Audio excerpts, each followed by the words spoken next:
ప్రశ్న రావణ్ తెలుసు కదా! అన్న 5 రోజుల్లో 5 కేసులు పడి అందులో 4 బెయిల్లొచ్చి రికార్డు సృష్టించాడనమాట. అది కూడా ఒక జర్నలిస్ట్‌గా. అంటే ఫేక్ జర్నలిస్ట్ అనుకోండి. ఒరిజినల్ జర్నలిస్ట్ అయితే కాదు. ఏదో మొత్తానికైతే ఒక ట్యాగ్ యేసుకున్నాడు. ఆ ట్యాగ్‌కు సంబంధించి కొన్ని చెత్త చెత్త మాటలైతే మాడుతా ఉంటాడనమాట. ఇన్ని చెత్త మాటలు మాట్లాడిన తర్వాత కేసులు పెట్టి బొక్కలో నూకకుండా ఎందుకు బయట పెడతారు? ఇట్లాంటి ఊర కుక్కలను ఖచ్చితంగా బొక్కలోనే పెట్టాలి. ఎందుకంటే ఈళ్ళు సమాజానికి శానా అంటే శానా చెడు చేస్తారు. ఈళ్ళు మాట్లాడేది ఫ్యాక్ట్ కాకపోగా ఒక 10 మందిని చెడగొడతారనమాట ఈళ్ళు. ఈళ్ళు మాట్లాడేది నిజం అన్నట్టుగా కొంతమంది యూత్‌లో ఆ పదాలనట్టు జొప్పిస్తారు. ఈ బచ్చలకూరి జోసెఫ్ గాడు గానీ, ఆ ప్రకాష్ రాజ్ గానీ, ఆ తులసి చందు గానీ, ఇట్లాంటోళ్ళు ఒక 4, 5 మంది ఉన్నారు. కొంతమంది ఈ చెత్త, చెత్త, చెత్త ఎట్లా అంటే నేను ఓన్లీ జర్నలిస్ట్ అని పేరు పెట్టుకొని ఇష్టం వచ్చింది వాగుతా ఉంటారనమాట. అందులో ఈ బచ్చలకూరి జోసెఫ్ గాడైతే మరీ ఘోరం. ఈడికి హిందువులంటే పడదు. హిందూ ఎవరైనా హిందూకి సపోర్ట్ చేసినారనుకో రాజకీయ నాయకులు వాళ్ళంటే అస్సలు పడదు. ఈయనకి అస్సలు హిందూ పేరు ఎత్తితేనే గజ్జ గజ్జ గజ్జ గజ్జ వణికేస్తాడు ఈడు. అట్టాంటి లుచ్చాపు గాడు ఈడు. ఏమంటే ఇంక ఏదో కొంతమంది క్రిస్టియన్స్ వానికి సపోర్ట్ చేస్తా ఉన్నారు. క్రిస్టియన్స్ కానీ కొంతమంది ముస్లిమ్స్ కానీ సపోర్ట్ చేస్తా ఉన్నారు. కానీ వీని నిజస్వరూపం తెలిసిన ఎవడు కూడా వానికి సపోర్ట్ చేయడు. వాడంత వేస్ట్ లుచ్చాపు గాడు అనమాట వాడు. అట్లాంటి నీకు సపోర్ట్ చేసి మిమ్మల్ని మీరు తక్కువ చేసుకుంటున్నారు. వీళ్ళంతా అవకాశవాదులు. ఏదన్నా ఒక పెద్ద కమ్యూనిటీని మనం కించపరిస్తే మనకి వ్యూస్ వస్తాయి, లైకులు వస్తాయి, లెఫ్ట్ వింగ్ నుంచి సపోర్ట్ వస్తుందని చెప్పేసి ఒక చిన్న ప్రయత్నం చేసినాడు. దాంతో సక్సెస్ అయినాడు వాడు. సక్సెస్ అయినాడు గమ్ముగా ఉంటాడా? ఏదో మొత్తానికైతే ఒక మీటింగ్కి పోయినాడు. ఆ మీటింగ్కి పోయిన చాట కొన్ని అసభ్యకర మాటలు, కొన్ని తోలనాడినాడు. అంతకుముందు యూట్యూబ్ ఛానల్లో కూడా చాలా చాలా చాలా వల్గారిటీగా మాట్లాడినాడు. కొంతమంది హిందుత్వం గురించి కానీ, కొంతమంది వ్యక్తుల గురించి కానీ, రాజకీయ నాయకుల గురించి కానీ. ఇంకా అన్నీ చేసినవన్నీ ఎందుకు వదిలేస్తారు చెప్పండి? కేసు వేసినారు, బొక్కలో నూకినారు. నూకితే మళ్ళీ కొట్టేది గిట్టేది ఏముండదు. జస్ట్ నువ్వు కేసు వేస్తాము, బొక్కలోకి రా, తర్వాత బెయిల్ తీసుకో బయటికి పో, మళ్ళీ ఇంకొక కేసు పట్టింటుంది దాంతో బొక్కలోకి పో. ఇట్లా తిప్పుతా తిప్పుతా తిప్పుతా 5 రోజులకు కానీ 5 కేసులు, 5 బొక్కలు బాగా చూశాడు అనమాట. ఇక అన్న నిన్న బయటకు వచ్చి ఒక పెద్ద స్టేట్మెంట్ అయితే ఇచ్చినాడు అనమాట. ప్రశ్నను మీరు ప్రశ్నించే మనిషిని గొంతు నొక్కేస్తున్నారు మీరు. నన్ను చంపేయండి, నన్ను చంపేస్తే రావణ్ గారు చచ్చిపోతాడు, ప్రశ్న మిగిలిపోతుంది. రావణ్ గారు చచ్చిపోతే ప్రశ్న ఉంటుంది అనమాట.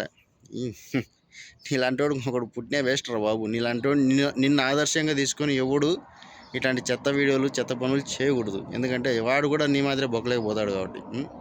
నువ్వు వీడు ఏమనుకుంటారా అంటే నేను పెద్ద తోపుగాన్ని తురుముగాన్ని, నేను నా కోసం ప్రభుత్వం 500 మందిని పోలీసులను పెట్టి నాకు సెక్యూరిటీ ఇస్తుంది. ఎందుకు ఇస్తుంది నీకు సెక్యూరిటీ? నీకు మైండ్ ఉంది నీకు కరోనా, అందుకని నేను ఆ జడా శ్రవణ్ కుమార్ పిచ్చినా కొడుకు అని చెప్పేసి నీకు బెయిల్ ఇప్పిస్తానంట సార్కి. నీకు మైండ్ లేదని ఆయనకి తెలుసు. ఆయనకి తెలుసు కాబట్టి జడ్జికి ఏదో చెప్పుకొని అరే ఆయనకి మైండ్ లేదు ఏం లేదురా బాబు అని కొంచెం బెయిల్ ఇవ్వండి, ఆడ ఒక వేస్ట్ నా కొడుకోడు అని చెప్పేసి పిచ్చినా కొడుకు అని చెప్పి నీకు బెయిల్ తీసుకొస్తున్నాడు. నువ్వు పిచ్చినా కొడుకు మాదిరి బిహేవ్ చేస్తున్నావు అనమాట. నువ్వేమనుకుంటున్నావు అంటే ప్రభుత్వము నా మీద 500 మందిని సెక్యూరిటీగా పెట్టినారు. ఎందుకంటే నేను జనాలు కొట్టి చంపేస్తారు. పిచ్చి కుక్కలు ఏం చేస్తారు జనాలు? కుక్కను కొట్టి చంపేస్తారు.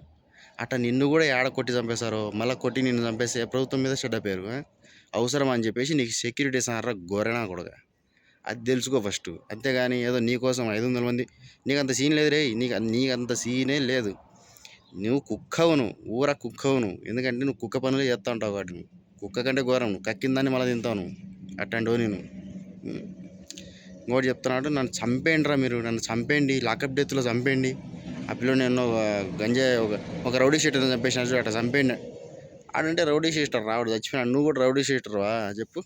నువ్వు జర్నలిస్ట్ ముసుగులో ఉండే రౌడీ షీటర్ అందరికీ తెలుసు. అది జర్నలిస్ట్ ముసుగులో ఉండే రౌడీ షీటర్ అని తెలుసు. కానీ నేను చంపకూడదు. ఎందుకంటే నేను చంపితే ప్రభుత్వానికి చెడపేరు. ఫలాని బచ్చలకూరి జోసెఫ్ గారిని చంపేసింది, 1 భయపడింది ప్రభుత్వం అని చెప్పేసి మళ్ళీ అదొక చెడ్డ పేరు. అవసరమా? నేను చంపరు. నువ్వెంతకు నువ్వే చచ్చిపో. అన్న 5 రోజుల నుంచి ఏం తినడం లేదంట, నీళ్ళు కూడా అప్పుడప్పుడు తాగుతానంట. అవి కూడా తాగడం ఎందుకు? ఒకటేసారి పరలో కానీ ఇవ్వో ఎవరొద్దన్నారు. ఏం తెలియరా నీకు? ఇక అన్న ఇంకో పాయింట్ చెప్పినాడు, ప్రశ్నించే గొంతును నులిమేస్తున్నారు. నేను చచ్చిపోయినా కూడా నా సిద్ధాంతాలు అట్లానే బతికుంటాయి, అది ఇది అని చెప్పేసి రకరకాల స్టేట్మెంట్లు అయితే ఇచ్చినాడు అనమాట అన్న. ఇంకా పిచ్చోడికి ఏముంది? పిచ్చోడికి దొరికిందా రాయి, ఏ రాయి తీసుకొని ఎవరిని కొడతాడో కూడా తెలియదు. పిచ్చనా కొడుకోడు. వాడు మాట్లాడే మాటలకు పొంతనే ఉండదు. అన్న ఒక పెద్ద మాట చెప్పినాడనమాట. సుగాలి ప్రీతి కేసులో మీరేం చేసినారు? అసలు న్యాయమే చేయలేదు. నా కేసు అంత ఇంపార్టెంటా? సుగాలి ప్రీతి కేసును మాత్రం మీరు గాలికి వదిలేసినారని. సుగాలి ప్రీతి కేసుని బయటికి తీసుకొచ్చిందే పవన్ కళ్యాణ్ గారు. మీరు మళ్ళా పవన్ కళ్యాణ్ గారి గురించే మాట్లాడుతున్నారు. అరే ముందు ఫస్ట్ అది తెలుసుకో.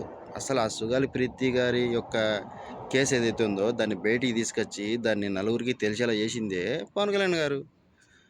ఆయన చేసిన తర్వాత ఆయన చేసిన ఆమెకు ఎవరైతే సుగాలి ప్రీతి వాళ్ళ అమ్మగారు ఉన్నారో ఆమెకు జరగాల్సినట్టు అన్నీ జరిగినాయి. వాళ్ళకి అందాల్సినట్టు అన్నీ అందినాయి. ఆమె ఇప్పుడు కావాల్సిగానే ఆ రాజకీయ నాయకులు ఈ రాజకీయ నాయకులు అని చెప్పేసి అక్కడెక్కడ తిరుగుతూ ఉంది.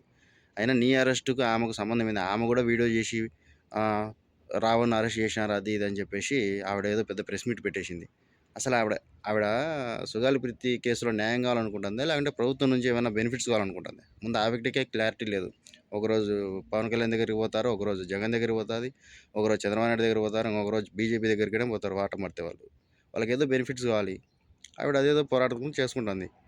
అయి నువ్వు అనుకుంటున్నావు రా పిచ్చినా కొడుకా, నువ్వు కావాల్సిగానే రే నువ్వు ఈ బచ్చలకూర అనేటోడు ఈ జోసెఫ్ గాడు కావాల్సిగానే నిజంగానే నన్ను అరెస్ట్ చేస్తారని చెప్పేసి వాడు ఈ మాటలని మాట్లాడింది. వాడికి ముందే తెలుసు నేను ఇట్లాంటి మాటలు మాడితే నన్ను అరెస్ట్ చేస్తారు, నాకు మంచి పాపులారిటీ వస్తుంది, నాకు డబ్బులు ఇంత కుప్ప కుప్ప బేసారు లెఫ్ట్ వింగ్ వాళ్ళు. ఎందుకంటే ఇంకా ఒకసారి అరెస్ట్ చేశారంటే ఇంకా కొంచెం ఎక్కువ ఇది హైప్ అయిపోతారు కదా, ఇంకా డబ్బులు దండిగా వేస్తారనమాట. లెఫ్ట్ వింగ్ వాళ్ళు ముందుగానే రెడీగా ఉంటారు ఎప్పుడెప్పుడు రైట్ వింగ్ను కొట్టుదామనేసి. ఇంత కట్టలు కట్టలు పడతారా నీకు బచ్చలకూరగా? మామూలు ఐడియా వేలేరా నువ్వురే. ప్రభుత్వం కూడా తప్పు చేసింది. నా కొడుకును అరెస్ట్ చేయకుండా ఉంటే బాగుండింది. ఎందుకంటే వీడు బయటకు వచ్చింటే ప్రజలు కొట్టి చంపేసింది రండి. అర్థమైందా? ప్రభుత్వం అరెస్ట్ చేయకుండా ఉంటే ప్రజలు ఈజీగా చంపి తెంగింది రండి. అంత లుచ్చాబ్ నా కొడుకీడు.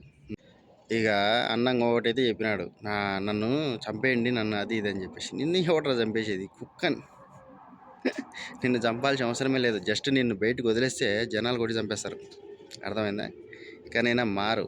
నువ్వు బయటకు వచ్చిన పిచ్చినా కొడుకు, నిన్ను నిన్ను బయటికి తీసుకొచ్చిందే నువ్వు పిచ్చోని అని చెప్పేసిరాడు ఆయన. నీకు అది తెలుసుకో ఫస్ట్. నువ్వేదో పెద్ద తోపు కానివని కాదు తీసుకొచ్చింది.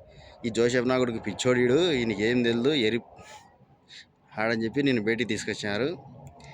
ఆ పిచ్చోని మాదిరి ఉండు. ఇంకా పోయి పిచ్చోని ఒకటి సర్టిఫికేట్ తెచ్చుకోను నెక్స్ట్. ఎందుకంటే మళ్ళీ కూడా నీ మీద కేసులు వేస్తే ఆ సర్టిఫికేట్ పెట్టాను కాబట్టి బెయిల్ తెచ్చుకోవచ్చు. మళ్ళీ ఎవడు నీ మీద అదే ఏమంటారు ఆ జడా శ్రవణ్ కుమార్ అట్లాంటి వాళ్ళు నీకోసం అదే పనికి వచ్చి వాదించాల్సిన అవసరం ఉండదు. ఆ సర్టిఫికేట్ చూపిస్తే ఆటోమేటిక్గా నేను బయటకు పంపిస్తేస్తుంటారు పో అని చెప్పేసి. 5 కాదు, ఇంకో 10 అయినా పడతాయి కేసులు. అది బాయ్.